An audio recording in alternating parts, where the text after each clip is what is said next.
ये लड़की, ये झाड़ू कितने का है? मैम मुझे रेट्स नहीं पता है। बड़ी बदतमीज ठेले वाली है। ये ठेले के पास ही खड़ी है ना तू, और तुझे रेट नहीं पता? मैम आई डोंट नो, मुझे रेट्स नहीं पता है इनके। ओह, इस अनपढ़ गंवार को इंग्लिश भी आती है? मैम देखिए आप बदतमीजी कर रही हैं। अच्छा, तो तू अब झाड़ू वाली गंवार मुझे सिखाएगी कि बदतमीजी क्या होती है? सब जानती हूँ तुझ जैसी लड़कियों के बारे में। 10-10 रुपए के लिए गली गली घूम के अपने सामान बेचती है प्लास्टिक का। पूरे दिन मेहनत करके 250 रुपए तो कमाई लेती होगी ना? बता ना, कितने पैसे कमा लेती है पूरे दिन में? दिखने में तो आप अच्छे घर से लगती हैं, पर ये आप कैसी लैंग्वेज यूज कर रही हैं? तो तू जैसी गंवार अब मुझे सिखाएगी कि अच्छे घर से होना क्या होता है? अरे तूने कभी हाई सोसाइटी की फ्लैट अंदर से देखी भी है? तुझे पता है 2 करोड़ के फ्लैट में रहती हूँ मैं। तुझे कैसे पता होगा?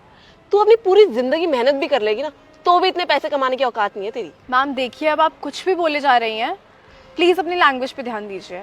अच्छा बेटा, अब तू मुझे बताएगी कि कहाँ बोलना चाहिए और कहाँ नहीं। ये तूने जैसा सूट पहना है ना, ऐसा सूट तो मैं अभी काम वाली को भी ना पहनाऊं। पता नहीं कहाँ कहाँ से आ जाते हैं ये गरीब गंवार लोग। आप मेरे कपड़ों पे कमेंट कर रही हैं, आप पहले खुद के कपड़े देखिए। तेरी इतनी हिम्मत कि तू मेरे कपड़ों के बारे में बोल रही है? तुझे पता भी है कितने महंगे कपड़े हैं ये? ब्रांडेड कपड़े हैं। तेरी औकात भी नहीं है कि तू इतने महंगे कपड़े खरीद ले। लेकिन तुझे क्या ही पता होगा कि ब्रांडेड होता क्या है। देखिए मुझे आप जैसे बदतमीजों से बात करने का कोई इंटरेस्ट नहीं है, आप जाइए यहाँ से। तूने मुझे बदतमीज बोला? How dare you! तेरी इतनी हिम्मत! अच्छे से पट्टे हो गए, जो दवाई दी हो आप वो खा लेना। कनिका तुम यहाँ? आनंद, तुम यहाँ पे क्या कर रहे हो? अरे मैम को मैं ऑफिस लेके जा रहा था तो भैया के ठेले को किसी ने टक्कर मार दी थी, तो भैया को बहुत खून आ रहा था, तो मैम ने कहा इसको हॉस्पिटल ले जाओ, तो वहीं लेके गया था। और मैम इसके ठेले का ध्यान रख रहे थे। लेकिन तुम यहाँ? तुम जानते हो इसे? हाँ मैम, ये मेरी वाइफ है, आपको बताया था ना, यही तो मेरी वाइफ है कनिका। ओह, तो ये तुम्हारी वाइफ है? जी मैम, आप मिले इससे?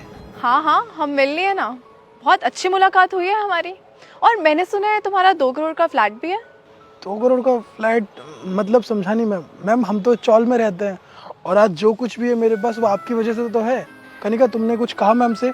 कहा? तुम्हारी वाइफ ना बहुत बदतमीज है। कनिका मुझे तुमसे ये उम्मीद नहीं थी। तुम्हें पता है मैम कितने अच्छे हैं। ये जो तुमने कपड़े पहन रखे मैम ने गिफ्ट दिए थे जब इनको पता चला था कि हमारी शादी हुई है, और ये तुमसे मिलना भी चाहते थे और तुम्हें अपने ऑफिस में जॉब भी देना चाहते हैं। लेकिन तुमने इनके साथ ये सब किया। मैम के साथ तुम्हें बदतमीजी नहीं करनी चाहिए थी। सॉरी बोलो मैम से। सॉरी मैम, मैंने अनजाने में न जाने क्या क्या बोल दिया। आप मुझे माफ़ कर दीजिए, मुझसे गलती हो गई। मैम प्लीज़ इसे माफ़ कर दीजिए। वो तो ये तुम्हारी वाइफ है, इसलिए मैं इसे माफ़ कर रही हूँ, क्योंकि तुम एक अच्छे और ईमानदार इंसान हो। वरना तुम्हारी वाइफ बहुत बदतमीज़ है। अगर किसी लड़की ने इंडियन कपड़े पहन रखे हैं, इसका मतलब ये नहीं है वो गंवार और अनपढ़ है। जैसे वेस्टर्न कल्चर को सपोर्ट करते हो ना, वैसे ही अपने देश के कल्चर को भी सपोर्ट करना सीखो। मेरा बस चलता ना तो इसे अभी नौकरी से निकाल देती। नहीं मैम। चिंता मत करो, इसकी गलती की सज़ा मैं तुम्हें नहीं दूंगी। मैम अब से हम इस चीज़ का अच्छे से ध्यान रखेंगे। कनिका आइंदा से कभी भी किसी के साथ भी बदतमीजी मत करना। आई बात समझ में? चलो अब आप जाओ घर। मैम चलिए, मीटिंग है आपके ऑफिस में बहुत इंपॉर्टेंट। चलिए मैम। धन्यवाद मैम साहब, आपने मेरी सही वक्त पर आकर जान बचाई और मेरे ठेले का भी ख्याल रखा। आप जैसे लोग बहुत कम हैं इस दुनिया में। धन्यवाद, मैं आपका हमेशा आभारी रहूँगा। कोई बात नहीं, अपना ध्यान रखना। चलिए मैम।